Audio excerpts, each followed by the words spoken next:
guys are ridiculous. These guys are ridiculous. Now, how about them damn Celtics? And we are back with another episode of How About Them Celtics. Sam and I are here Monday, September 18th. I feel like this is the start of, we're going to start getting more Celtic stuff heading into the season. I feel like we've gotten. Sure, hope so. I feel like we're not over the metaphorical hump, but we're at the top of it. We're about to be on the downslope of where we have stuff again. But for the sake of the intro, I don't want to put this on the rat list, so I figured you'd find it entertaining. It'd be a funny start to the show. So my dog has been walking with a limp for a while, right? He's just been, his back right leg has been hurting him. My mom take him to the vet. Dude partially tore his ACL. That my dog tore his ACL. I wonder how he did that. I have no idea. He runs around a lot, and he's like very, maybe he's scared of the Could fireworks. Sue the neighbors. I was like just waking up because they took him to the vet early. My mom comes to my room and she goes, Jack Duke tore his ACL, and I just started laughing. I was like, what the fuck do you mean he tore his ACL? He has to have surgery next week on his torn ACL. That's terrible, though, because, like, there's no way to explain to him why he's in pain. No, dude. Yeah, that stuff sucks. Poor, he's going to have a cone and everything, which is, I mean, I don't want to say he deserves it, but he's eaten so much of my food that it'll be funny to see a cone on him. Bastard. Anyways, I thought that'd be funny. Yeah, he's a menace, dude. I remember one time I was I made myself a bagel. I put it on the counter. I turn back around. Bagel's gone. Whole bagel, one bite. See you later. You just chomped that whole thing down. About that. I was very angry because it was from Dunkin'. I just retoasted it and it was cooked. Anyways. See, that's when I'm like, oh, maybe you'll be outside today. No, you can't leave him outside all day. Teach him a lesson. No. Anyways, getting into the Celtic stuff, enough about my dog's torn ACL. Malcolm Brogdon is not too happy, according to Gary Washburn, who was on Celtics Beat with Adam Kaufman and Evan Valenti, a friend of the CLNS channel. Go check us out. If you're watching on CLNS, check us out on How About Them Celtics. We're dropping videos there. But Gary Washburn told Celtics Beat, he said he was not happy in July. Is he the same level of unhappiness in September? We don't know. He hasn't talked all summer. Malcolm Brogdon was not happy about the deal or being potentially dealt. He was pissed. And that's not exactly what you want to hear. I mean, we heard Joe Mazzulla say how the Celtics were trying to repair their relationship with Brogdon after the Kristaps trade fell through and they had to trade Marcus Smart instead. And it was kind of just like, as Sam put here, a reason to put the Clippers on the rat list. But at the same time, like, the Celtics made a move that made their team better, but in the process, they not only traded Marcus Smart, they also pissed off the former sixth man of the year, which is something they have to fix. And it is a business, right? Like, as much as it is, you know, you can sit here and say, oh, look at the Celtics, how they handled it.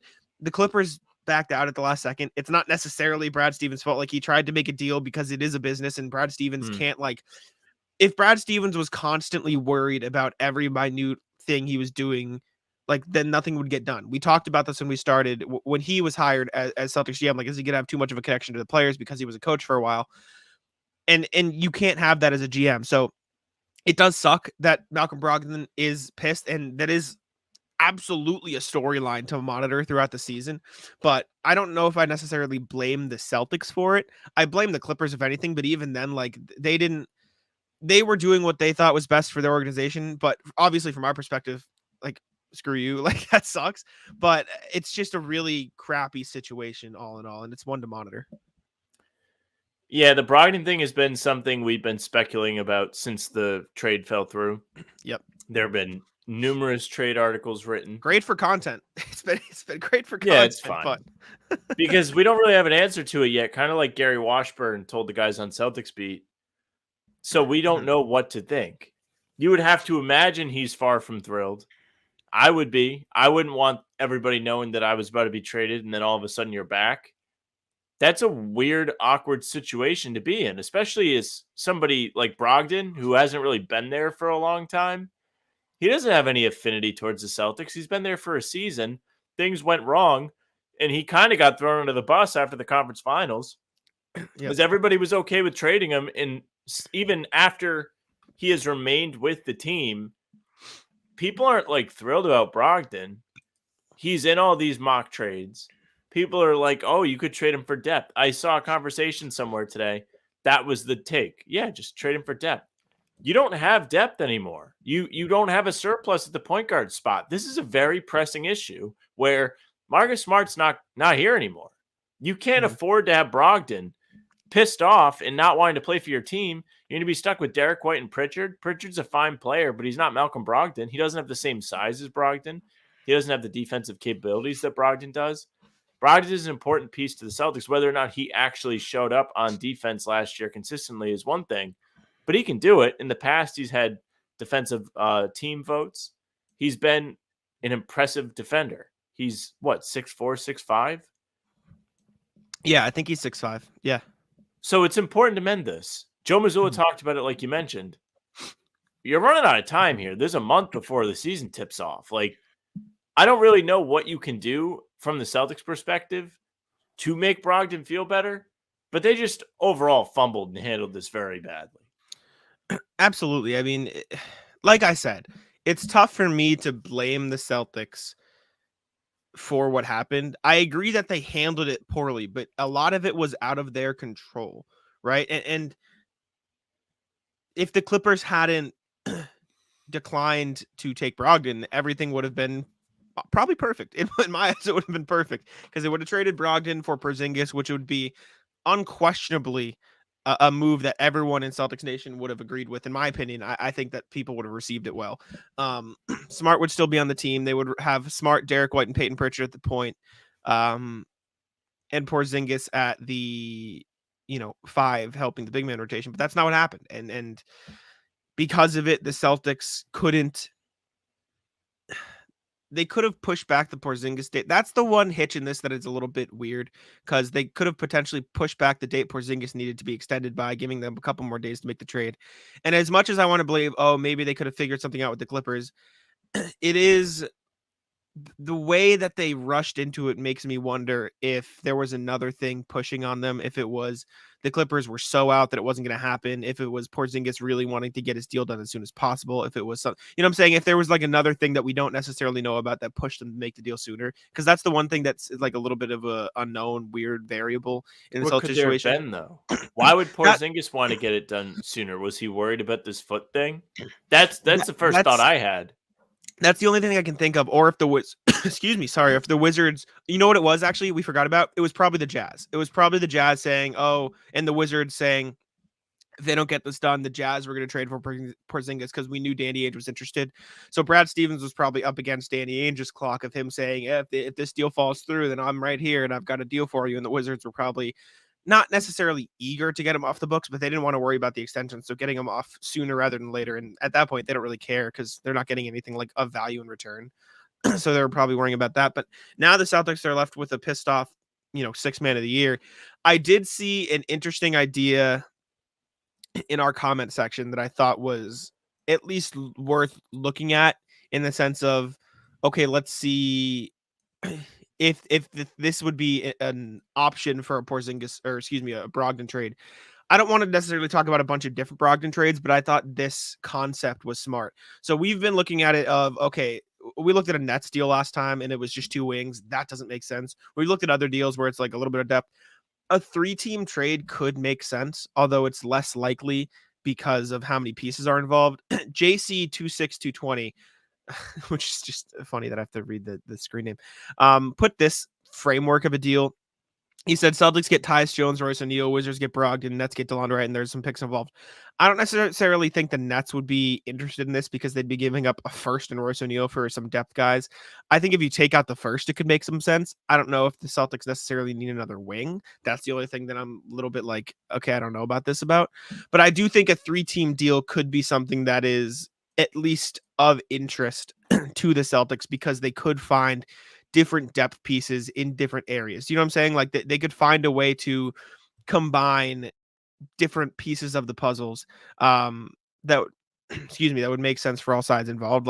I was looking at some different frameworks of deals that the Celtics could do for 3-team trades, and there are some out there like this one. I just made 2 quickly because I thought of the concept. This one with the Sixers, we've talked about Melton. Bring Tice back to Boston. Melton here. Pacers were reportedly interested in Tobias Harris anyways. And then the Sixers get a little bit depth because of the James Harden situation, right? And even if James Harden's not there, like this would be a deal that all teams involved, I feel like, would be Sure. interested in. And then this was the one I made off of the Tyus Jones deal. Like, again, there are 3-team deals out there that could make sense that would keep the Celtics healthy at the point guard position while also filling other needs outside of the wing. It's just a crappy situation, right? That the Celtics have to deal with. Now, I'll ask you this. Personally, I feel like things will smooth over and Brogdon will stay with the team. However, I don't know if Brogdon would take it this far. Do you think Brogdon is the type of player who would let his annoyance with the team off the court affect the way he plays on the court? Not in the sense that he'll play bad, but we saw a lot of times last year that he was designated to a spot-up shooter. Like, do we think Brogdon would call his own number more or like act differently on the court? Like, what do you think the ramifications of this quote unquote him being pissed off are? Well, maybe he's going to be more of a dick to Joe Mazzulla, because we heard that he was a dick to Joe Mazzulla after the season ended. The Athletic put out the piece where Mazzulla was leading some sort of huddle and then Brogdon broke it out defense on 3 out of spite. So we've already kind of seen Brogdon be spiteful.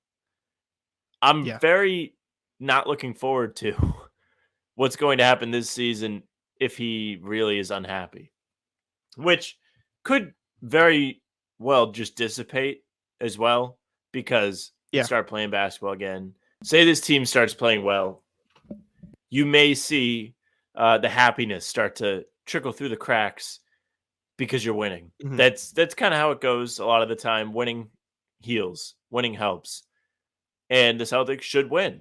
They made moves this summer to improve. Porzingis is going to add a new element to their offensive game. They were already a top team in the East, 1 win away from the finals. They should come into the season with a chip on their shoulder after falling flat at home in Game 7. Brogdon should come into the season with a chip on his shoulder after 1, being so injured that he couldn't compete in the conference finals, hurting and 2, the team, almost being traded. Yeah. So I feel like he almost has too much to prove to like kick and scream and drag his feet and be a problem, because if that's the case, then I'm going to want to deal with him. Yeah. And definitely. No other team's really going to want to trade for him. Mm-hmm. Yeah. I mean, we'll have to see what happens. Obviously, it's not an ideal situation. It's one that, like I keep saying, like it feels like it was unavoidable because of the Clippers aspect, but also there's that weird thing of could they have pushed it back? It's just a weird situation. At this point, it is what it is. Celtics just need to deal with it moving forward, and we'll have to see what happens. But the next thing, Celtics signed Neemias Queta to a 2-way contract.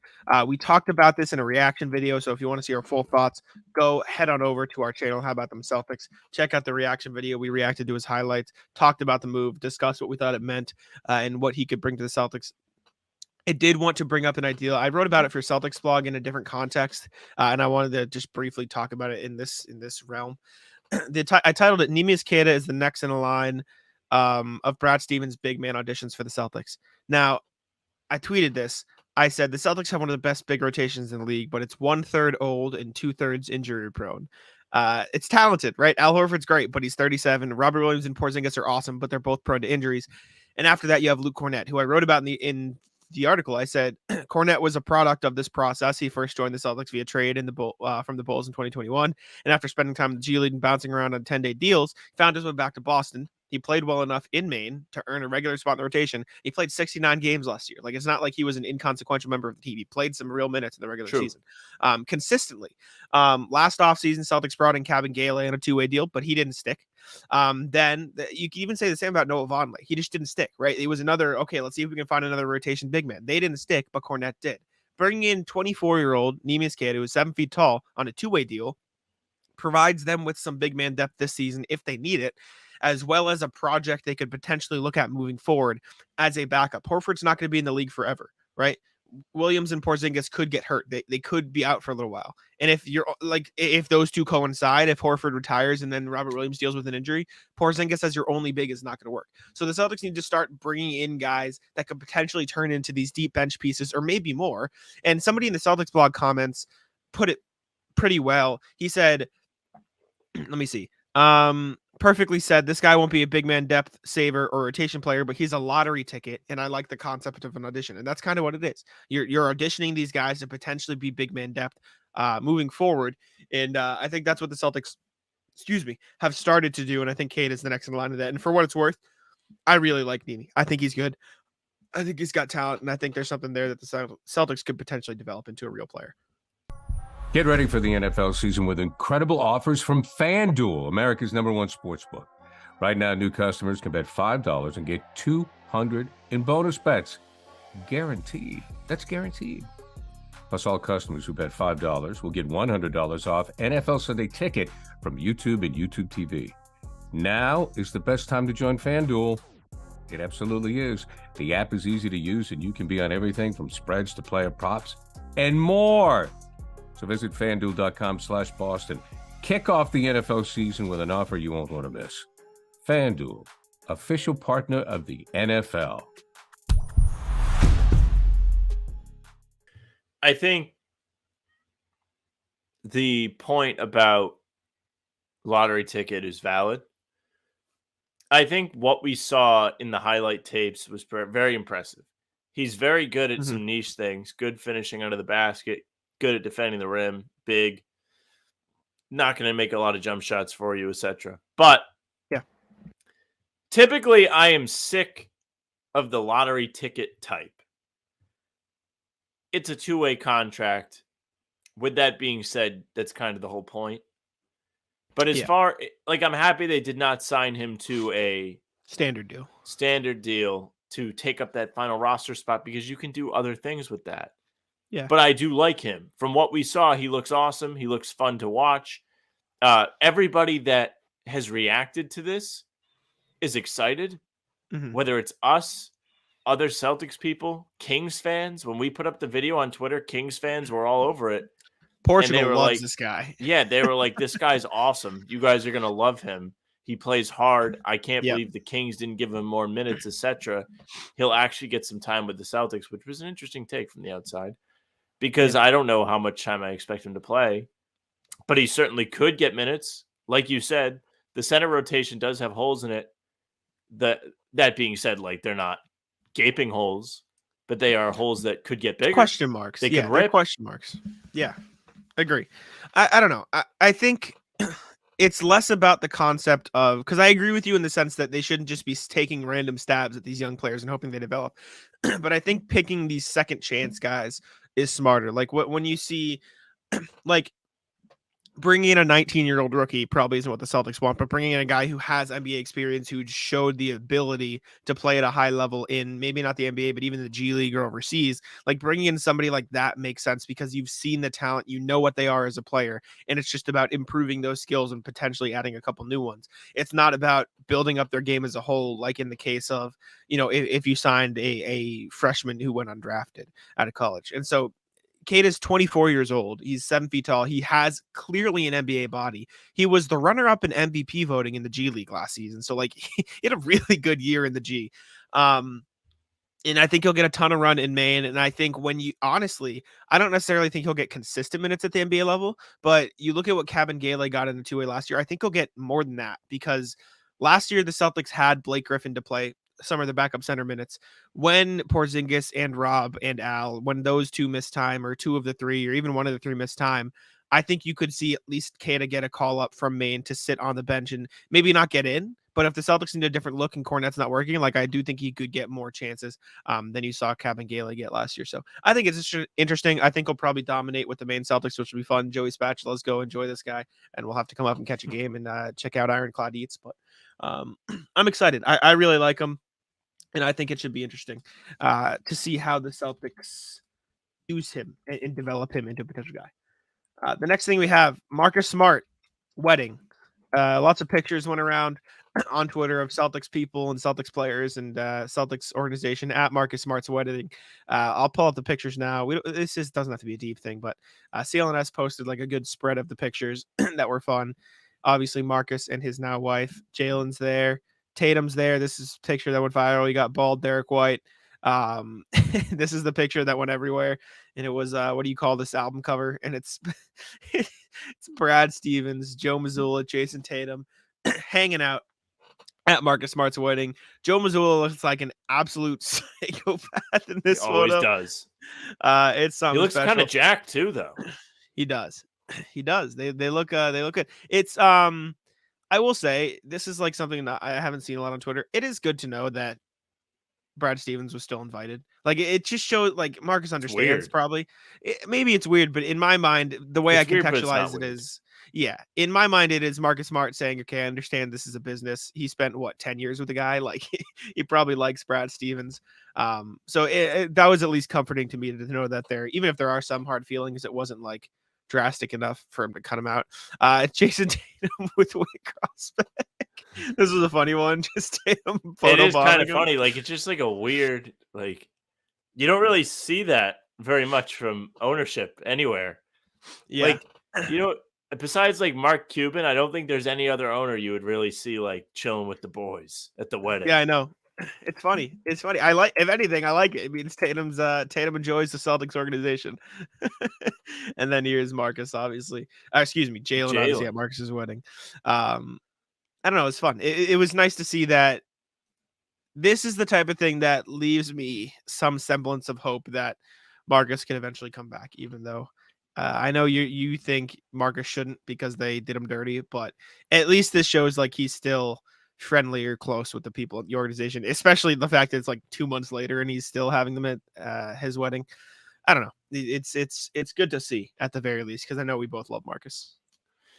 Yeah, it's good to see so many people showed up to be there for him on his special day. Ime Udoka on the list of people that was there. Not Grant. No Grant Williams. That bum Grant. That was so your that takeaway? just kind of proves that everybody hates that guy. And you really shouldn't be that surprised, to be honest with you. He's just weird, like awkward, tech, pain in the ass, this is little the brother. We're talking about Marcus Smart's wedding, and the second point you make is, yeah, fuck Grant. What is wrong with you? This is next level stuff even for you. Yeah, Marcus' wedding. Congrats to Marcus, obviously. Nice to see all those people there from the Celtics organization. Next thing we have is from Adam Himmelsbach, I believe, of the Boston Globe. He spoke with Payton Pritchard. This was an interview with Pritchard. Rubs hands together. Pritchard, I'll read this excerpt. Pritchard still in Boston, still working towards his bigger chances, eager to see where he fits in this group. He stressed that the trade request last season was never related to a dislike of the city or organization. It's just that he's a gym rat, and sitting and watching simply ached. Quote, this is probably the best place to play basketball. There's no other place like it, but at the end of the day, in any line of work, you want to see where you match up and play and compete, and that's where my head was at. I still feel the same way about that. I want to go out there and play every game and compete because I feel like I'm good enough to belong out there. I want to keep pushing myself to see how far I can take it. So from that, it sounds like Pritchard didn't dislike the Celtics or there's nothing against Celtics. He just wanted to play, which duh. We all Everyone wants to play. Yeah. And it's different. Like it's not like he was a bench warmer itching for a shot. He had regular minutes and then he lost them. And so he just wants to play regular minutes again because he knows he's good enough. And I think he should get that chance this year. And not that he would ever wish this on his teammates, but if I'm Pritchard, I'm saying, oh, Brogdon's upset. I'm right here, baby. I'm ready. Oh, Brogdon's forearms made of paper. Let's do some forearm curls, Brogdon. See if you can handle it. Like Pritchard's just trying to get him to like do extra shots, like jump shots. So he's flicking the wrist a little extra to wear himself out. Yeah. No, I'm happy for Pritchard. Pritchard has been nothing but quality with the Celtics. He has given them significant boosts in big games. I always point to game 2 against the Brooklyn Nets when they came back from 17 down. He had 10 points in the fourth quarter. Pritchard, anytime he's given an opportunity, tends to ball out. He had a triple-double in the last game of the season.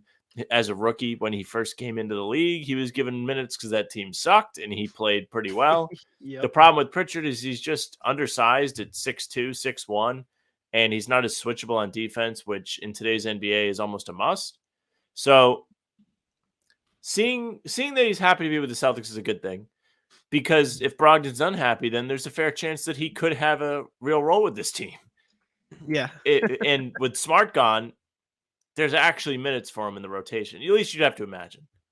And he's a competitor. He always plays hard. And he lives and breathes basketball. If there's anybody you really want on your team, it's Pritchard because you know he's going to work hard. He says Agreed. it himself, gym rat. Agree. And I mean, we saw it 2 years ago. Like, he's an actual NBA player, and he Greatest got pro-am minutes. player of all time, too. This is also Except true. for that one video where they were like, Payton Pritchard dominates pro-am, and we had to like sift didn't through play. to find anything he did. He just didn't play. I mean, he's earned rotational minutes both of these past years, like as the season went on. Like, after getting real minutes in Brad Stevens' rotation, Ime Udoka cut him out, and then he got back in by the second half of the season in the playoffs. Joe Mazzulla comes in, X'd back out of the rotation. By the playoffs, he was playing against the Heat. Like, he got actual minutes. He was getting spark plug minutes. So I don't think it's out of the realm of possibility that he gets regular season minutes next year.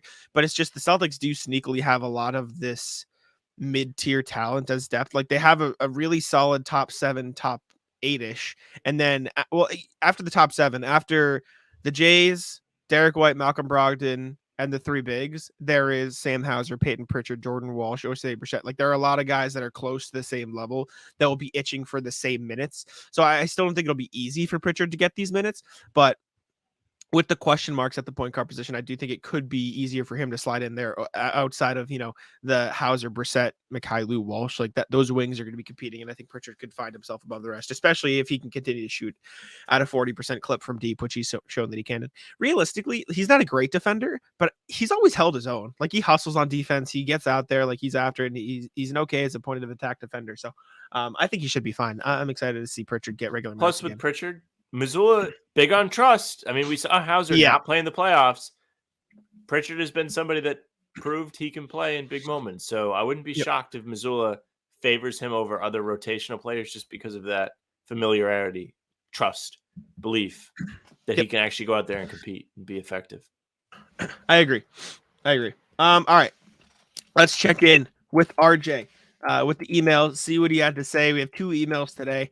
We're going to check them out. Again, if you want to get a hold of us, hbtcpod@gmail.com, or DM us or comment, any of that stuff.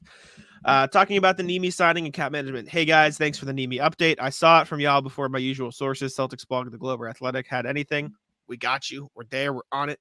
In addition to the points you raised in your post, keep in mind he can also give the Celtics some cap flexibility, as Cornette's contract doesn't fully guarantee until 110. So if Brad finds a trade partner, he's now got options. Queta for Cornette, Svi for Hauser, Payton for Scrub, or Brogdon or Pritchard. Makes sense. The last one's a stretch, though. In addition to giving everyone good camp competition to develop a real bench depth, he also has more tradable bodies if he wants to move one of Brogdon or Pritchard. And we still have the 15th roster spot open. Stay dry and be well. I didn't really think of it that way, but it does make sense. Giving yourself options, like, it's not the exact same because I think these guys are a little more ready for NBA minutes. Hauser, locked in, great contract, 3 years, $3 million. I just wanted to mention that because that contract. No, you're right.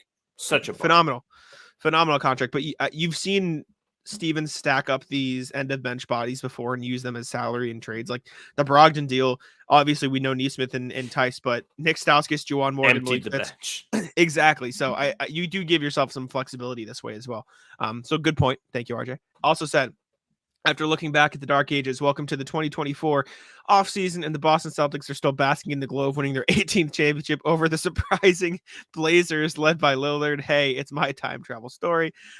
He said, let's hop in time machine in a different direction. Let's look at who the Celtics will be drafting with the 20th pick, courtesy of the Warriors. Sam's in on this Warriors pick. I know you've mentioned it, Sam. I am. I really think it's, what's the top 4 protected, so you can get in the lottery and have a little bit of fun. You just have to hope they don't win. You can get a real pick with this selection. Big Al has yet to announce whether he's retiring or will come back in a team-friendly contract because of the first priority. Big Al will still be under contract, so don't worry about that. He's got 2 years, $10 million each season. Actually, it's declining. It's $10 million, then 9.5. So shout out Al. Jason Tatum Supermax extension is the priority. So assuming all that for the moment, what does your crystal ball say for the Celtics draft plans in 2024? Sam, have you taken a look at the 2024 draft class yet? No. Cooper Flags 2025. That's all I know. And I'm like, they need to get him. All I know is Bronny James will probably be around there. That'd be terrible. So absolutely not to that one. Yeah, I don't want his dumbass dad anywhere near the Celtics. Yeah. I have not looked at it, as Sam has not looked at it. I don't really know around who will be available. I'm looking at it briefly now. I don't know any of these names. I recognize the name Khalil Ware. I've got nothing for you. I will say, if we want to talk about positions maybe you get another big to compete. Maybe you get another guard. Maybe get like you could go in any direction and develop them. I would guess a guard Might or a be big guard because they time. just took. That's what I was gonna say. A guard or a big Yeah. because just got Jordan Walsh. Or if you're Brad Stevens, you trade back and get 1 million second-round picks and make us stay up for the entire draft. That's my prediction. That was the worst day ever. That was so bad, man. Like, had a flight at 4 a.m. the next day. Brad's just Yep. dicking around with the draft picks. Oh, give me 3 more. I'll trade back and make them wait another 15 minutes and then not make the pick. Yeah, I didn't. I have not looked at the 24 class yet, so I've got nothing. If I were to guess, I'd probably we'll stake our early bird bets on they'll take a guard, but I don't actually know. I don't know what's happening. So we'll I take wish a we look at were that like post tight season. with Tyler Rucker and we just had his number so you could call him. Yeah, right. Be like, Maybe we'll who should ask they him. pick? I'll message him for next pod. He's from the area. I think he grew up a Celtics fan, so maybe he'll like us a little bit. Sam, you put this next thing on, and I know it happened, but I was never into winning time. But I know you said a rip bozo, so hit me with the context or the little. So yeah, I woke up and went on Twitter today, and everybody was talking about Winning Time, the HBO show about the rise of the Lakers dynasty. I guess it was canceled. Season 2 of it wrapped yesterday. Final episode aired. Whatever. So the announcement comes that the show has been discontinued. They're not going to run any more episodes. So the show gets canceled. And apparently the second season ends with the Celtics winning the 1984 NBA championship. I saw this, yeah. So the last scene in this Lakers show is the Celtics coming out on top. Lakers can always get fucked. Good. I did not watch any of this show. I didn't either. Mostly because I felt like it was going to be like a Lakers circle jerk. I didn't want to be a part of it. I heard it was really good for what it's worth. But everybody said it was really good. If you watched it, let us know. Because I do feel bad for the people involved with the show, like the creative team. Like, definitely put a lot of work into it. Tried. I saw all the tweets about it. The showrunner, I'm pretty sure, was going on like any pod that would take him. I think he talked to Celtics Lab about the show. Yes. Just to promote it, to get press about it, because they were kind of on the chopping board, but it's official. The show's been canned. But yes, Lakers can get fucked. Kind of like it. I saw a lot of Celtics people hyped about that part. It does suck that the show's canceled. Like, putting aside the Lakers Celtics beef for a second, like I enjoy shows about the sports and stuff like that. Like, I watched The Last Dance, obviously. I still haven't seen some of them, but like I liked what was that? Wait a minute. You've watched The Last Dance, but you didn't watch all of it. No. I meant I watched all of The Last Dance. Okay. I haven't seen. I meant to say I haven't watched all of like the basketball related shows. Like I still haven't seen Hustle because I'm a bum. I've seen clips of it, but I've seen like Hustle. That was like 2 years ago. I know. The guy was on the Celtics. You should have watched. I know. My point is like, I generally enjoy those type of things. I'm just a bum and don't watch them. So it sucks to see them get canceled just because networks are shitty right now, right? Like it's just like the business is kind of shit. I don't know what was necessarily behind it because people raved about the show. I think it's like the writer's strike and the actor strike and the big businesses canceling any of these projects that aren't making as much money. It's just a mess right now. I only know from reading our friend from the playoffs, James Alexander, I think his name is. He's a writer he's like a TV writer, but he's a Heat fan. He came on. So I follow through his lens and I appreciate it. And I think it's the business is in a shitty state right now. So I hate to see shows get canceled, especially when like we said, like people are going around like trying to promote these shows because they're good shows. Oh, they put work into it and they get canceled anyway. So it sucks from that context, but Celtics on top. W. Love it. It's big. All right. Moving on to the NBA section. Damian Lillard update because we're legally required to talk about it. Anyways, I mean, Sam likes this update. Brian Windhorst, I believe it was, saying, this is on the Hoop Collective, what the Blazers want if they're dealing with one team. If it's Miami or nothing, they want what the Nets got from the Suns, which is literally scrounging. They want the Heat to literally scrounge into every nook and cranny and produce everything they possibly can, but the Heat don't feel a need to do that. The Blazers basically like, give me everything or we're not doing it, and the Heat are like, no. That's what's happening. If I'm the Blazers, like I'm in no hurry. I truly don't understand the angle of them being in a hurry. They can tank with or without Dame. I don't think they're getting anything back for Dame, at least from Miami. That's going to be like, oh, wow, yeah, we can put this person next to Scoot and Anthony Simons and Shady and Sharp. and they can make our team younger and more fun, and they can all grow together starting now. Like, I agree. who are you going to get? Jaime Jaquez, he's fine. Jovic but is fine, but still. Jovic is fine. Like, Miami doesn't have anything that you want. You don't need Hero. You have a plethora of guards. That's one of the reasons this Lillard thing doesn't really hurt you. Yeah. Because you don't need to get rid of him. Who cares? Let him sit there. Let the young guys play. I don't care if I'm the Blazers. Agree. But Miami doesn't feel any pressure either because nobody else is interested because Dame is somewhat of a negative asset. That's what I was going to say. Like, if as much as it is the Blazers should be playing hardball, which I agree they should, the Heat also should be doing exactly what they're doing. Because, like, even outside of the context of Dame as a negative asset, because I don't think he's a negative asset for them particularly, because I think they can build a good enough team around him. That's what I'm saying. Like, for most teams, he is, but not necessarily Miami because they already have money in place. But even for the Heat, like, why would I give you everything when I'm literally not bidding against anybody? Like, it makes sense what both sides are doing, which is why this is going to take forever. I still think it gets done before the season starts, but it's getting closer to the point of me, going back on that. I don't know. It's just a very weird situation. I understand why both sides are doing what they're doing, though. Like, as much as you put on here, I think you said what, Heat get fucked or something, like that's your mindset at the very least. Okay, yeah, close enough. Like, I understand why the Heat are doing it. Like, if this was the Celtics in the Heat's place, I would want Brad Stevens to be doing the same thing. Why would I give up everything when I'm not bidding against anybody? But then if the Celtics were the Blazers, I'd say bleed them for everything because you can just roll into the season with Dame. Like, so until one of two things happens, the Heat get desperate because they want to enter training camp with Dame on the roster, which I think could happen, but I don't know how likely it is because the Heat are the Heat and Pat Riley will do what he wants. That will be the deadline, or another team gets involved to the point where the Heat have to actually up their offer and get it done. I don't know what'll happen. That said, I did see something else. I don't know where it came from. I need to look at the sourcing just so I can give credit. I did see that the Hornets were interested in being a third team to take on Tyler Hero. I don't know if you saw. It's not a bad idea from them. Like, the Hornets really don't have any other way of getting anybody to join their team. So, this was from NBA Trade Report on Twitter. This was the equivalent of this was the equivalent of remember that guy was Daily Dimes during the draft who was just spoiling everything. Yeah. So this isn't real news. That said, it would make sense. Like, I think that they do need a team to take to take on Tyler Hero, and I do think there are some teams where it could make sense because I feel like Tyler Hero's the big loser in all this because he's now viewed as a negative asset. Tyler Hero's a good player. Like, he's a really good player. No, Tyler Hero got hurt at a really bad time. Miami overperformed without him. And so everyone's like, look, they don't even need Tyler Hero, even though they just lost Gabe Vincent and Max Strus and I think somebody else too. Some key pieces are no longer with Miami. So they're going to appreciate Hero when he comes back. But nobody remembers how impactful he can be because he hasn't been a part of not only last year's playoff run, but then the 2022 run against the Celtics. He wasn't involved in that really either. So he's just kind of getting left out, and everyone's like, who cares about him? He's clearly not that impactful because without him, they're still going on these long, deep playoff runs. Yeah.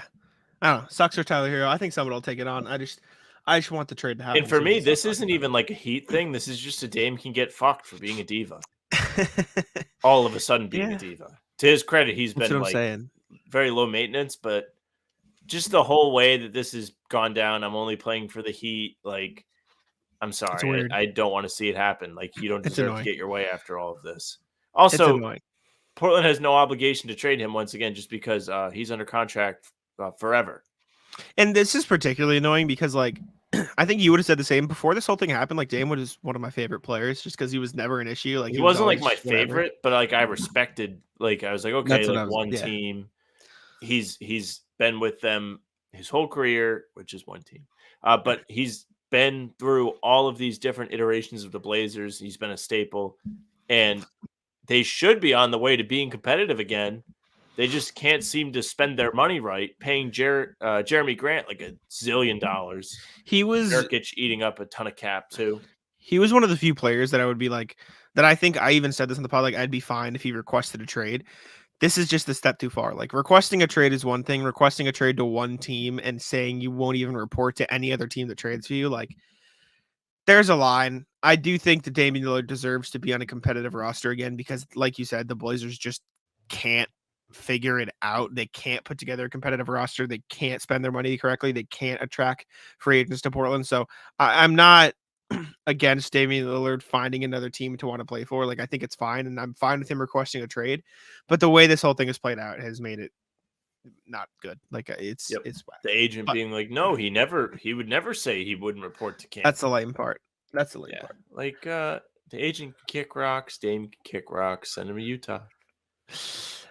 Next thing we have is Giannis Antetokounmpo. Obviously, we've heard a lot of noise of Giannis and his contract extension, a lot of stuff surrounding that. This was from Bobby Marks saying, I would be concerned based on what happens with Jrue Holiday. I think that's going to be the X factor. And what I'm going to keep an eye on. Holiday extension eligible on February 22nd and could potentially be a free agent next year. What does Milwaukee do with him? If they lose him, they are in big trouble. And I understand that. I don't necessarily know if it's Jrue Holiday in particular, but if the Bucks don't extend him and they don't bring back a core piece or they don't get anything back in return for his core piece, it would make sense that Giannis is like, all right, what are we doing? Get me out of here. So I think Giannis has made it pretty clear that I want to win championships. And if I don't, like, if the Bucks can't help me do that here, I'm not going to complain about leaving. And the gut reaction is, well, they won a title. Why is he complaining? But they've gotten bounced in the second round or sooner for 2 years now. Like, it's not like they're back in the finals or back in the conference finals. Like, this just shows how tough the East is. But the Bucks won a title 2 years ago, and since then it's been Celtics and Heat twice. So I think he's itching to get back up there, and they just haven't been able to put together for injuries or whatever reason. So he's just pushing the Bucks, saying, okay, I don't want to get complacent here. Let's keep going. And it makes sense that part of that would be tied to bringing back probably their second best player, because Jrue Holiday is severely underrated. He's definitely underrated, and it's hard to be the Bucks right now, to put it simply, because while Giannis may want to play with Jrue Holiday, that's great. And Jrue Holiday is great. He was just an all-star, if I'm not mistaken. He was one of the last 2 seasons. I don't know which one. I don't care about all-star games. But that being said, he's 33. He's been in the league a while. Mm-hmm. If you're going to extend him, how long does that extension go? What's it going to be worth? What is he eligible for? The whole nine. Eventually, you're going to have to tie up a lot of money into a guy that's aging, much like this Dame issue that Portland has.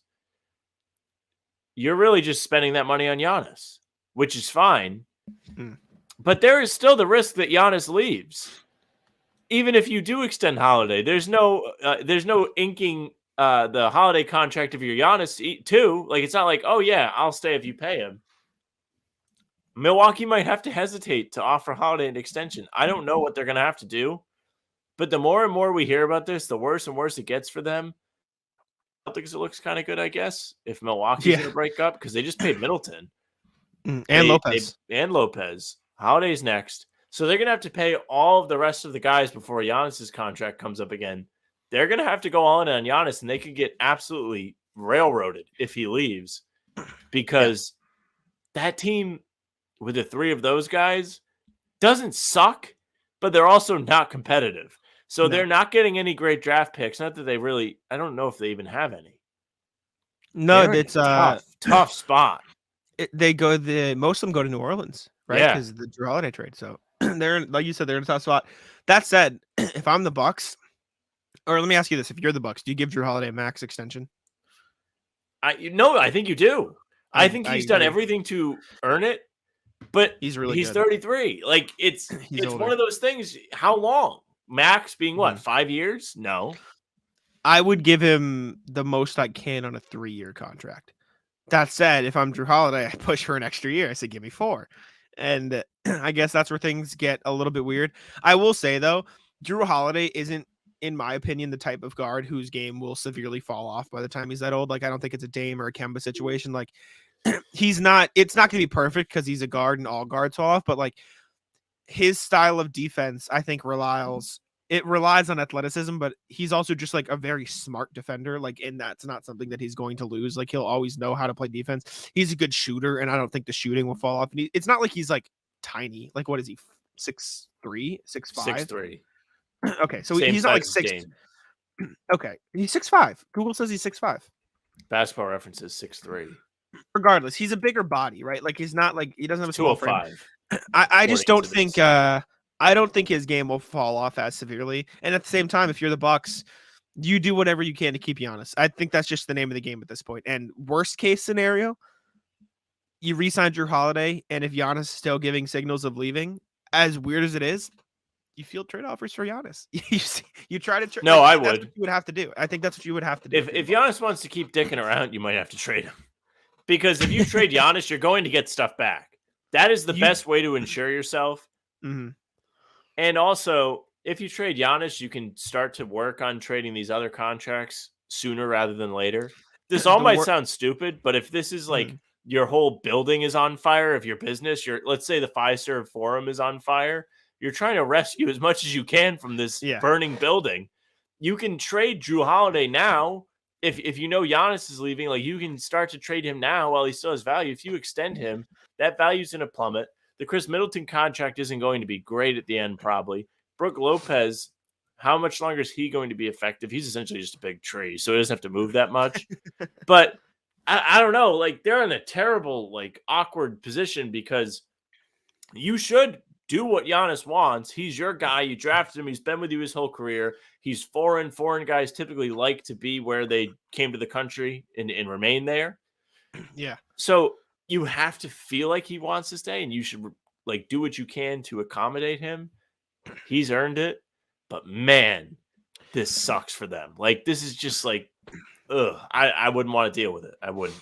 I will say there are two disaster scenarios. One, obviously, if Giannis leaves for nothing, you're screwed. You just are. You're screwed. But worse than that, if they trade Giannis, and I'm a Bucks fan, I'm angry. I'm angry at the organization. I'm angry at Giannis. I'm just mad. I am too. Right? Like that's the Bucks become the Red Sox. Exactly. So it's just a mess of a situation. I hope this is all just Giannis spewing stuff to the media so they re-sign everybody he wants and they bring people in and they stay competitive and they're just not complacent. But like you said, this is not a situation I would want to be in. So good luck to the Bucks. Can you even imagine the Bucks playing hardball with him though? Like I don't know why he feels like he needs to strong on the Bucks. Have they really given him that many signals of like, hey buddy, we're still in charge here? Like I think if you have Giannis on your team, you're like, yes, sir. Okay, absolutely, Giannis. What would you like? Would you like everyone to eat Greek yogurt every day for breakfast? Sure. Yeah, we'll do that. He's probably just mad that they haven't any wish he has. He's not even like a pain in the ass superstar. He's not James Harden. He's not like, let me go to the strip club and use your private jet and do all these things and not playing games. Like Giannis is everything you would want in a superstar. He's probably just mad they've gotten bounced 2 years in a row. Like he's not even like super injury prone. They've lost in the playoffs 2 years in a row. And they haven't even gotten to the conference finals since they made the finals. So, I mean, I understand the frustration. It's just, it's weird that it's happening now so early before like stuff gets actually into the another Giannis thing. He's worked to improve the weak spots in his game. He's not Ben Simmons. True. You're not wrong. All right. We'll have to see how it plays out. I don't know. It's weird. The Grizzlies were reportedly interested in OG Anunoby. This was from, let me find it down here. Tim McMahon. When you talk about a case of waiting too long, I think Anunoby very well could end up being something like that. There's a lot of talk about Anunoby getting traded, but I don't believe there were a lot of trade discussions involving him. I know, for example, the Memphis Grizzlies had high interest, and I don't exactly know what they would have given up, but there were talks for Mikal Bridges, and they put 4 first-round picks on the table there. So the Grizzlies offered 4 firsts for Mikal Bridges, which makes sense because that would have been disgusting. Imagine a lineup of Ja Morant, Desmond Bane, Mikal Bridges, Jared Jackson, Steven Adams. It'd be nasty. And they got Marcus Smart, so they kind of got their secondary option in that case. But Anunoby would have been perfect there too. It makes sense that people are offering a lot for Anunoby. He is kind of like, I mean, you've said it before, he's the perfect role player in today's NBA, and he has potential to be more than that because he's still only 25, 26, so he's still like in the prime, or not even in the prime of his career. I think the Raptors are really selling the bag here. Like they're like they're gonna this is what I think is gonna happen.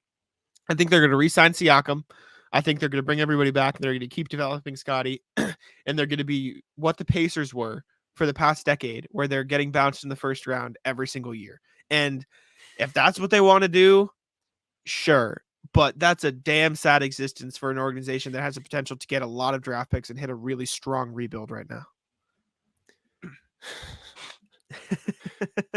Good luck to them, dude. I don't know what the Raptors are doing up there. They're like You know what I'm they're saying? like mad at the world and they're being stubborn. Like, no, we're not going to rebuild. You can't tell us what to do. Yeah. But there's nothing they have going for them that's really exciting. Like Scotty Barnes took a step back as a sophomore. Mhm. He won Rookie of the Year and he was fun, but it wasn't great. I suppose you can be like OG's expendable because of Scotty Barnes. You could be like, well, Scotty can do some of the things he can do. He just doesn't shoot as well, but he adds a little bit of flair with being able to handle the ball, things like that, I guess. OG just came off a great season. They should have capitalized on him. If you're really playing I it agree. smart. But then they have this weird Siakam thing where he doesn't want to leave. Yeah. He's the only superstar in the NBA who doesn't want to like switch teams. Yeah. Or I wouldn't even like be mad if he wanted to switch teams. Like the time has come. Like this is the window where it's like okay. Like the Blazers, they're kind of trying to be on the up and up again with Dame, but Toronto's completely just rolling down the hill, dude. They got nothing. Yeah. What are you excited know. about as a Raptors fan? Let me ask you this, Sam. Who's the Raptors' backup point guard behind Dennis Schroeder? Is it Malachi Flynn? Mm-hmm. There you go. Ball. There you go. Him and You didn't Jeff think I would Downton. get that one, did you? You all right?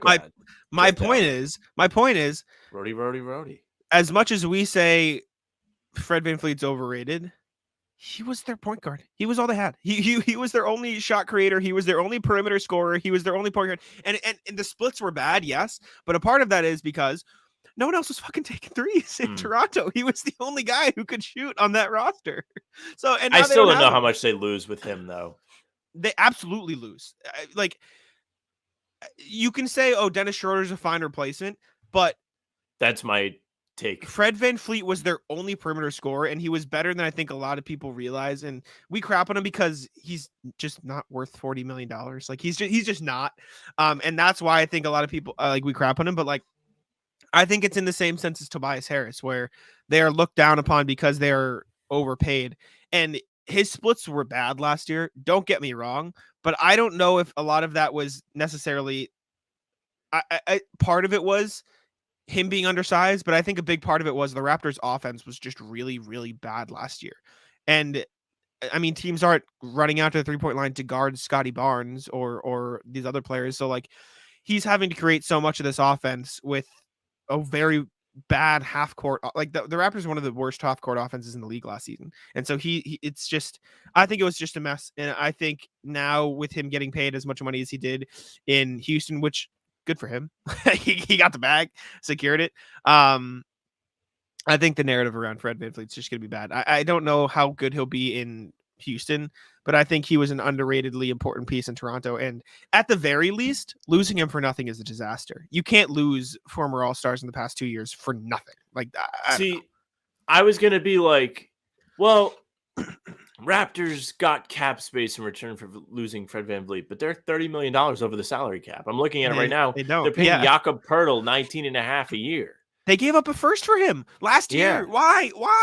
For what? I'm glad I'm not a Raptors fan, dude. Good luck to him. That's what I'm saying.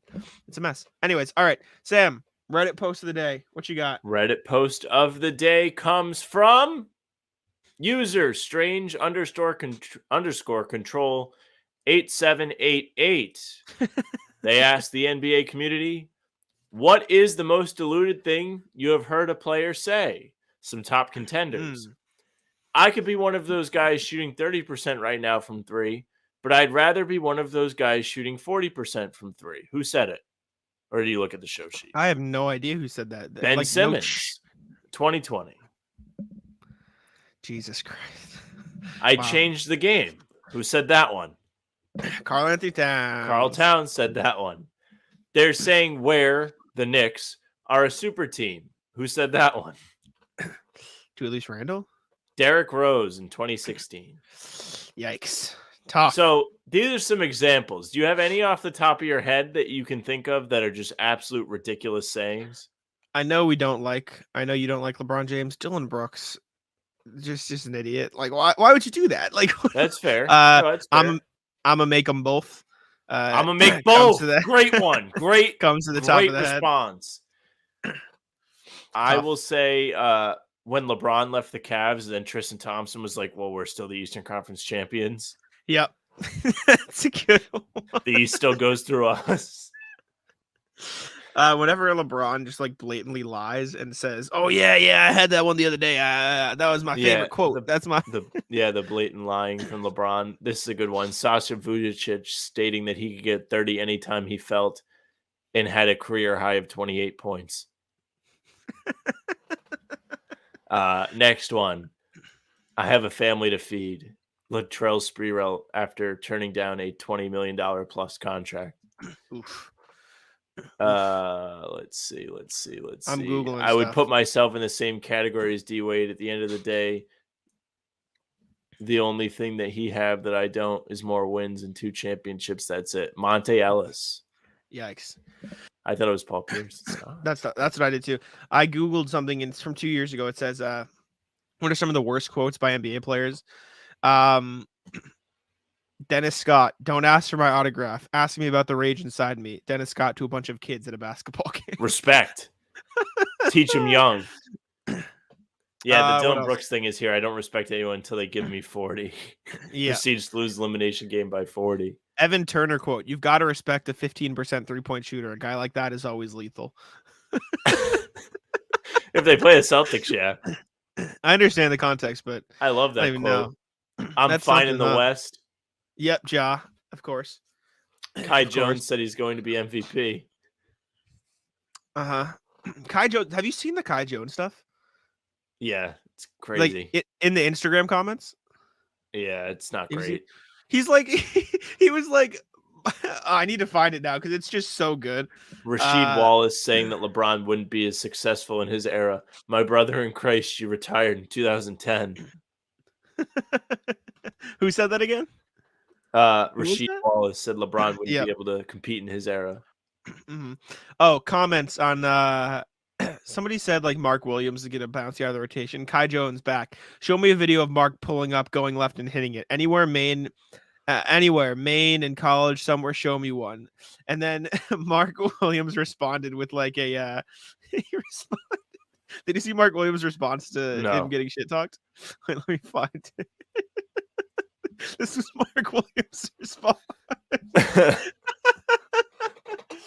Oh, it's so good. That has to be so awkward if your teammates Yeah, just dude. firing off and you're like, what is going on here?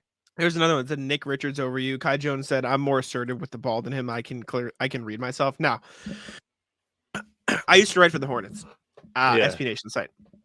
So last summer, I wrote summer league notebooks, right, for the Hornets. Yes. Kai Jones was garbage. He was so bad in summer league. I was let me try to find my notes because it was truly terrible. And I remember one specific game that I wanted to talk about. And I really hope I can find it, but I don't know if I'll be able to. He shot 0 for 10 from 3 in a summer league game. That That's would what I make remember. me want to He- throw my TV out the window. He chucked the ball. He was just out there chucking. Future Celtic.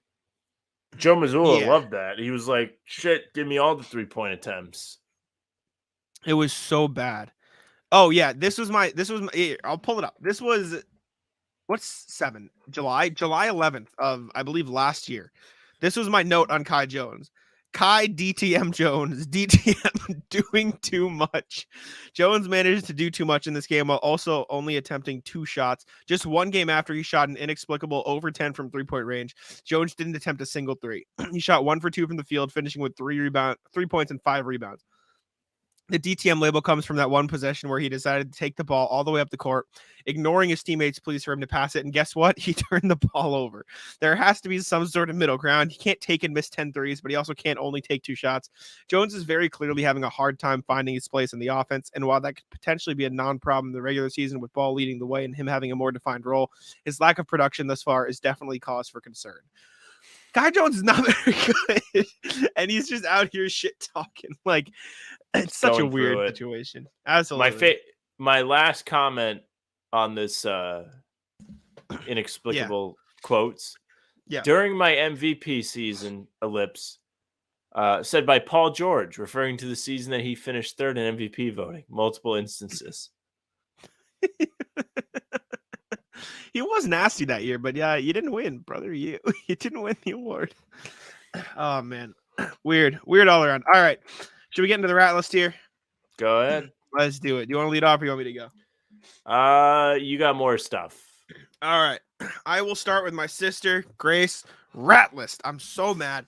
I woke up late today because I couldn't sleep last night, and I had to let my aunt's dogs out. So I wake up already annoyed because I'm like, oh, shoot, I have to go over there, rush over. My sister took my car this weekend. Her car had bad tire pressure or something. She was like, I don't like the beeping. I'm scared of it. Took my car. Whatever. Fine. Don't mind her taking my car. I am 6'1". My sister is 5'6". Get back in my car. She not only brought the seat forward, but she raised it about a foot or maybe 6 inches, enough where it was hard for me to get in the car. And it's raining today. So I'm rushing to get in the car and I'm getting in not only too far forward. So the window is on the downslope, but also higher than I'm expecting. So I smack my head on the top of the car. When we started this podcast today, I was telling Sam, I genuinely think I gave myself a concussion. That was the hardest I've hit my head. It was the hardest I've hit my head in a long time. And I still have a headache now, 3 hours later. Like that hurt. It was bad. And I was angry. Also, I don't expect my sister to fill up my gas tank for me. It is what it is. I have a job. She doesn't. At least tell me I'm on empty, bro. Like, at least tell me the gas isn't like I don't have gas in my car. Like, I get in the car and I'm like at like the last notch before I'm like, dude, at least give me a warning so when I have to drive, like I can know I'm on empty. Correct. And so I was angry all around. It was a bad day. Then I get to my aunt's house and it's pouring rain. And I have to go outside so the dogs can pee. I was mad. The dog tried to eat its own shit again. So I was mad at that. And then I get in the house and this dog likes to jump. What a line. Dude. My dog just tried to eat its own shit again. I told you about it last week. He loves it. He loves it. But then also this dog likes to jump. And so now I have muddy paw prints on my shirt. It was just a terrible way to wake up. I would say morning, but it was 1:30 because I'm a bum and a loser. It was just a terrible way to wake up, and I was angry. And so I still have a headache now. I'll be in concussion protocol for a while. All right. My first rat list of the day is Patriots fans who I have a perpetual beef with. Usually it's because they come in and hop on the Celtics bandwagon after the Patriots season wraps up. This year it's going to happen earlier than most. That's what I was going to say. A lot earlier. And they come in and they don't know what they're talking about, but they're the loudest. So always, for whatever reason, coming into this football season, Patriots fans felt really good about the Patriots. And we're 2 weeks in, they have yet to win, and they've blown 2 games that they probably could have won, which in football is a pretty big deal. And I truly just don't know why people don't accept that the Patriots might not be good. See, first of all, I have a conspiracy, and I don't know if it's conspiracy or just true. I think Patriots fans are the same subset of Celtics fans that hated Marcus Smart. I think they're the same people. No, that's what I mean. Like, they come in, they don't know anything, and then they just start screaming. So I have decided I want to watch football again this year for whatever reason. I think it's because I like Red Zone, and I can just have something that's like constantly giving me entertainment on one side. That tracks for you. And so, yeah, exactly. That's the point. Yeah. I own it. But I watched the Pats game last night, and in the Patriots' light defense, they have played against 2 pretty good teams. Like, they played the Eagles and the Dolphins. They did shit themselves in the last moment, so there's no excuse because they're just bad. They just are. I don't think I'm going to be a Patriots fan this year. I'll watch them still because they're on. I think I'm going to be a Saints fan because, fun fact, I was a Saints fan as a kid. I wasn't a Pats fan because I was that little kid who wanted to be different. Like, I just wanted I just wanted to be an asshole. And so I wasn't a Red Sox fan. I was a Mets fan because I liked Jose Reyes. Yep. I wasn't a Pats fan. I was a Saints fan because I liked Drew Brees. And I started being a Saints fan the year they won the Super Bowl, but that sounds like a bandwagon. No. I picked them at the start of the season. the beginning of that year, I was like, oh, let me be a Saints fan this year. And then they won. And then I was just like the Saints because like, wow, look at me. I picked the Super Bowl winner because I just decided to be a fan. And the Saints are fine this year. I think they're 2-0 now. I think maybe 1-1. I don't know. Derek Carr's cool. I like Derek Carr. He was on my fantasy team a long time ago, and I've just always liked them. And I don't really want to be a Patriots fan because they're bad. Fan base is bad, dude. Agree. I should be a Saints fan instead. That's a good thing about the Celtics. It's like almost like a secret society. Like it's not like the most popular thing, but the people that like it really like it, and they're mostly pretty knowledgeable. Patriots different, fans. Dude. Like you show up once a week. Who's it playing this week? Yeah, Brady's still trotting out there? No, Mac Jones. He must be just as good if he's playing quarterback for the Patriots. And then like they're like, what the hell? How'd they lose? I thought the defense was supposed to be really good. Well, when the offense isn't good and the defense has to be out there the whole game, they get tired, and it doesn't really work the same. Yeah, it's my little football rant. If you want my team, I usually support the Bills because I think their fans are kind of hilarious. Fair. Yeah. We'll be Bills and Saints fans this year. Are the Bills 2-0? No, I don't care. I like college. That's fine. Do you have a college team yet? I'm going to say Penn State. Just because? Well, my boy Greg used to be a big Penn State guy, so I always kind of like backed them. Okay. And I like Big Ten football, so I think that's where I'm going to go. I don't necessarily want to jump on the bandwagon. Colorado's I'm about to rip you. Colorado's so fun to watch. It's Colorado is a fun story, but Colorado is also so lame, and here's why. They have had 2 home games. They played against fucking Nebraska, who is not a good team. And they played against Colorado State, who they were 24-point favorites against, and they won in overtime. And they stormed the field. Did you see the Missouri game this weekend? By the way, Michael Porter Jr. was there. And the fat kid kicked the field goal from 60 yards to win the game, and then they stormed the field because they beat a ranked team when they were unranked. That's a little bit more of how it should go. When you're not supposed to win, you have a surprise win or an impressive win, then you storm the field. I think that was barely more because scrape past a team you're favored by 24 points against, you kind of like leave and you're like, wow, we watched too much game. Like they should have wrapped this in the third quarter. I think that was mainly because it was a rivalry game. Like they were playing Colorado State. Does not matter. I don't care about Colorado and like winning or losing and that stuff. They're just fun. Like they're just a fun team. So I just enjoyed watching Coach Prime, fire. Prime is Sunglasses at night, fire. Great character. Like I'm all for it. But lame. Also lame. Like don't storm the field if you barely beat a team you're favored to win by 24 against. I don't care about the fans. If the Celtics win a game against the Hornets and they rush the parquet. It's the same thing. Imagine.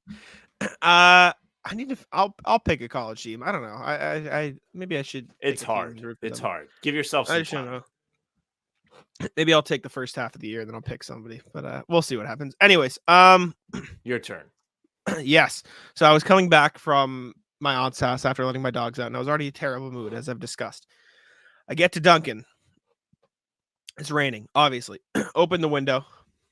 They go, we'll be with you in a second. I'm like, all right, yeah, no problem. And it's like, whatever, it's fine. But it's raining. And so I'm like getting wet in the car because I have the window open. They go, like 30 seconds later, hi, how are you? We're going to get blah, blah, blah. I'm like, yeah, can I have this coffee? And they repeat it back to me. They're like, okay, yeah, this and this. And I can hear them, and they're training somebody. I can hear it, right? They're like, okay, so you hit this button, then you hit this button. I'm like, okay, yeah. Normally I'm a very patient person, but I was already in a terrible mood. So I'm like, okay, well, you didn't use the app. The app's broken. I told you last time. It's not working. They still haven't fixed it? No, it's still not working. Oh. Then I'm like, okay, can I have my drink? And I'm still getting the Celtic Caramel Cold Brew because it's good, and you put me onto it. And I'm like, okay, I'll get this with 3 stevia. It's fine. They don't have it near me. They have it near me. They still got it here. They put it in. I'm like, okay, fine. Then I asked for a bagel, and then they're like, okay, this. And then like a minute later, 60 seconds, they're like, what was that last thing after the cold brew? I'm like, a bagel. I want a bagel with cream cheese. They're like, oh, okay. I get up to the window. They take my card. They give it back. 30 seconds. Give me my coffee. I'm like, okay, that's the first thing. Another minute passes by. Okay, here's your bagel. And a different person comes to the window. They go, you're the one who got the bagel, right? I'm like, yeah. Give me my bagel. Give me the bagel. 2 more minutes. You got, what was the last thing? A cold brew, a large? I'm like, yeah, a large thing. They're like, guys, you have the receipt. You guys have the order. You punched it in. You like what do you mean? Yeah, it's true. I also just didn't put the stevia in it, so it's just normal. Like, it's Oh, like and it wasn't as tasty. no, I put some sugar in it when I get home, like I just to make it taste better. Well, it's even more shame on them because they probably took a year off your life. That's what I'm saying. What am I supposed to do? So Ratless Duncan for being particularly useless today. It was just an additive on my already annoyed day. This is not my rat list, but this is almost a communal rat list. So today, me and the fellas, well, it all started because one of my friends was going to work and he was on the ramp to get on the highway and he had not Sure. moved in a half hour. Oh. He had not moved in a half hour because they had a lane closed on a Monday morning. Very interesting. Oh. Interesting decision from the Rhode Island Department of Transportation. It was a perpetual rat list. Disaster. But this issue led to a greater discussion of everybody's like least favorite things that happened to them on the road, like the worst kind of drivers. We had some good ones, led off by the always entertaining Frank, who said had this old lady driving 30 miles an hour down Warwick Ave, and I'm stuck behind her. Then she pulls to the side and has the audacity to wave her hand at me.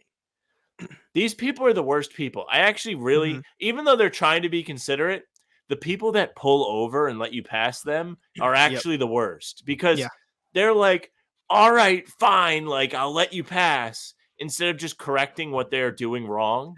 Yes. Like, actually kind of the worst. I agree with you. Just drive faster. Just stop being an asshole. Just stop being an idiot. Speaking of driving rat list, RJ hit us with a rat list in the comments. My rat list is for drivers who are completely focused on oncoming traffic at an intersection, and they don't even look for the pedestrians. And they pull into the crosswalk. Then they finally brake and see me waiting to cross, and they wave me on. Fuck that. I don't trust them one bit. Finish your turn, get out of my way, and go have an inevitable accident without me. I love the hatred. I like the invite to go on without him and not include him. It's actually very thoughtful of RJ. We had another one here, another chat member. I hate the people that put on their turn signals and then do not know which street to turn on. So they're just kind of hanging out with their turn signal going on and on and on and on. Good one. Let's see. There's a lot. I just need to find it. I'm loving the rat lists. This is like, it was just so organic. Frank goes, as a society, we got to use the horn more to scare these people straight. That or hit them. And then I said, I always say that I need to drive a tank so I can teach some lessons without taking any damage. And then like everybody kind of came out of the bushes. They were like, they all started kind of nodding and like agreeing. They were like, yeah, like we should all have tanks to like bulldoze the people that pull out halfway into the road to take turns across. Terrible. I have a weird one because I don't. Go ahead. I wasn't fully experienced like in this experience, but I saw it happening like slightly behind me in the road. So we were driving down a big like main road in the middle, like heading to an intersection, at least the highway. Like it's a big road that we call it Breeston. It's like where Brockton meets Easton. Like it's heading into to Brockton, whatever. Right. And a lot of traffic. We're getting in there, going to my aunt's house. A car pulls out of traffic to turn left. And then traffic obviously fills in. And then the car decides, oh, wait, I don't want to turn left here. So he's just sitting. They're just sitting like looking the same direction as we are in the other lane. They're just easiest tank ever. Send them rolling down the street like a bowling ball. They're sitting there waiting to get back in like it's the highway and they're merging. Like you're just on the wrong side of the road, bro. Turn in there and figure it out from there. I don't know what they were doing, but I look back and I just see another car on the other side of the road and no one's letting dude in because good. Like, fuck him. Like you're an idiot. And so he's just sitting there the wrong side of the road. It was very weird. I didn't know what was happening. Frank goes, one of us got to get into office to put better traffic laws into place. Yeah, the other dude goes, instead of cop cars, we can just get them tanks. No more tickets, just death. Then I'm starting to nod my head. I'm like, yeah, that is a good idea. And I'm like turning into a dictator in the chat. Like I was getting way too pumped up on a Monday morning. It's great. No, I love it. I love it. Do you have any more card rat lists? That's or should we move on? I have one last thing. So I don't know if you saw it, Sam. RJ commented, if there was a Price is Right game show where you guessed calories, Sam would win the double showcase showdown. Yes. Sam, I have 5 food items here, and we're gonna have a guess. Excellent. I was going to suggest this. I'm actually so happy that you remembered. I was Yeah. going to suggest it for its own thing, but this is awesome. Let's go. I have 5 little snack food items, and we're gonna see. How do you want to Okay. play it? Do you want to just see how close you can get, or do you want to go as close as you can without going over, like Price is Right? How do you want to do it? You want to just get as close as you can? Either way, whatever Okay, you just think get- works better. Just get as close as you can. So this first one I have is a miniature Kind Bar. It's a Kind Bar mini. If you're watching on YouTube, you can see Kind Minis. I'll do like the whole Okay. makeup thing like YouTube Yep. where you can see the thing. How many calories is in the Kind Bar mini, Sam? Would you like to tell me? What do we think? That is like 100 calories. Close 80 calories. 80. Good value for the Kind Bar mini Yeah, here. that is good value. There we go. So that's one for Kind Bar Damn, minis. I'm heated. I was kind of wrong on that. Mhm. I was Next gonna thing we say have. 70, but I didn't. Bachman pretzel sticks. Pretzel How many are there? Pretzels. I think pretzels are one of the more overrated snacks in my opinion. Agreed. It doesn't say. It says 1 serving per container, serving size 1 tray, 28.3 grams. So if the grams helps Okay. you at all, I'd say there's I'm gonna guess about 140. 25 in here. 110. Okay. 110. Sam's going over on these today. You're not giving the calories enough credit. All right. Next one. We did goldfish last week. Okay. I have it here. Do you still remember? Do you Yeah. remember Goldfish how many? is 140. Got it wrong again. 130. Yeah. 130 for close enough though. What else have I? 3 more things. You've seen me Okay. eat these at Ball because I bring them. Nature Valley with the chocolate underneath. The granola square is what they're called. They have those at my job. They're 110. Bang! Yeah. 110 calories. Yeah. There you go. These things are nice. These things are very good. I enjoy them. They are very good. The peanut butter one was fire. I had it. And I was Peanut like, butter oh my ones are good. God. But like the problem great. is I can eat that in one bite. Yeah, that's it. It's gone. Absolutely. Yep. Next thing we have for Sam, 2 more things.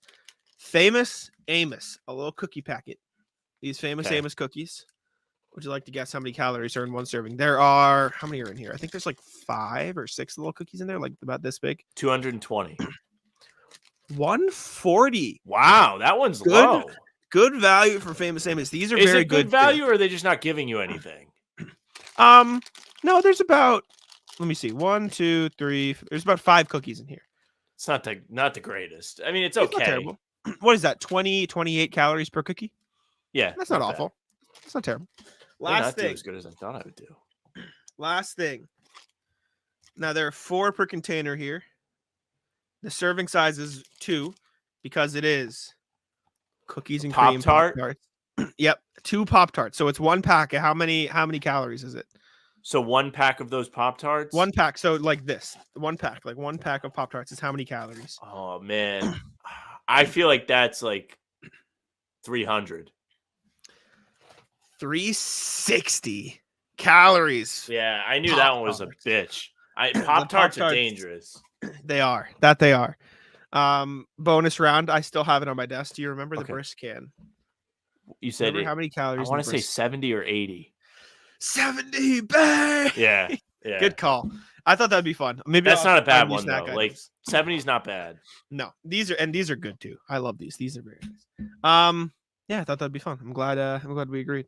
Also, Ratless Joe for shit talking me after fantasy football. I have a big night against Ray. By the time you guys I are know. watching this show, I'll know if I won or lost. But I'm projected to win. I have 2 guys left. He has 1, and I'm down 4. Jokes on Joe though. He won, but at what cost? Saquon Barkley out 3 weeks. Have fun, buddy. It's a double hitter for me though, because I have Saquon in my other league. Oh, Joe's a rat.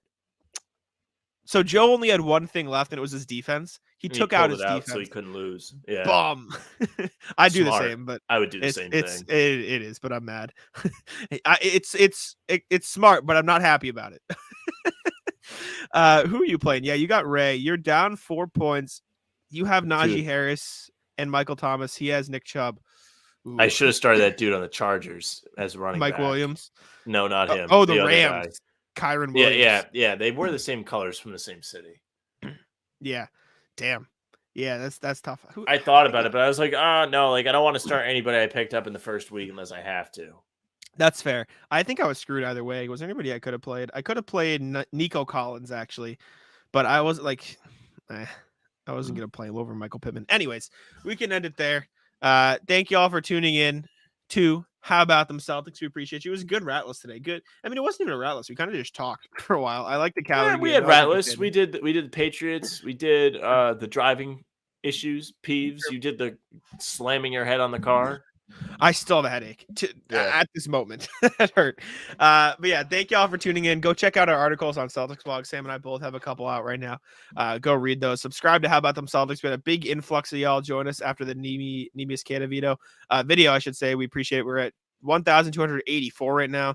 What's our goal? What do we want to get to by the start of, what do we want to call it? Let's say by the end of the calendar year. Let's set what goal? What do we want to get to at the end of 1,500. 1,500. I think we can do another 200. I agree. Let's get to 1,500. Help us out there. We appreciate it. Let's get to 2K by the end of the regular season. Maybe we'll go past it, but we'll set an easy goal at 2K by the end of the regular season. Almost since the playoffs. We're like 20 something off, 21 off. We've been chugging. We appreciate y'all. Make sure to check us out on listening platforms as well. Leave us 5 stars on Apple and Spotify, and leave a comment. Send us an email. Get in touch with us. We'll read it. We appreciate you. I'll let Sam take it out. Hey, thank you very much for listening or watching. Happy Tuesday. Make sure you subscribe to the YouTube, ours and CLNS's, and CLNS's other one. If you're on ours, hit the notification bell. We are putting up daily uploads. And also, when stuff happens, we've got you covered. Like RJ said, I think our thing was up before the Globe Celtics blog. And what was the other one? Quick. The Athletic. We're quick. The Athletic. We beat all of them. We were quick. I was literally sitting on the couch, and I was like, hey, look at that. Oh, we might have a breaking. Hold on. What is it? What a mystery Eastern Conference team has held trade talks centered around Dame. I saw that and figured you didn't care about Dame. I don't care. I thought it might be the Celtics because of where it was delivered to me. If I had to bet, it's the Nets. That's my guess. I bet it's maybe. That would be great if it was like Charlotte.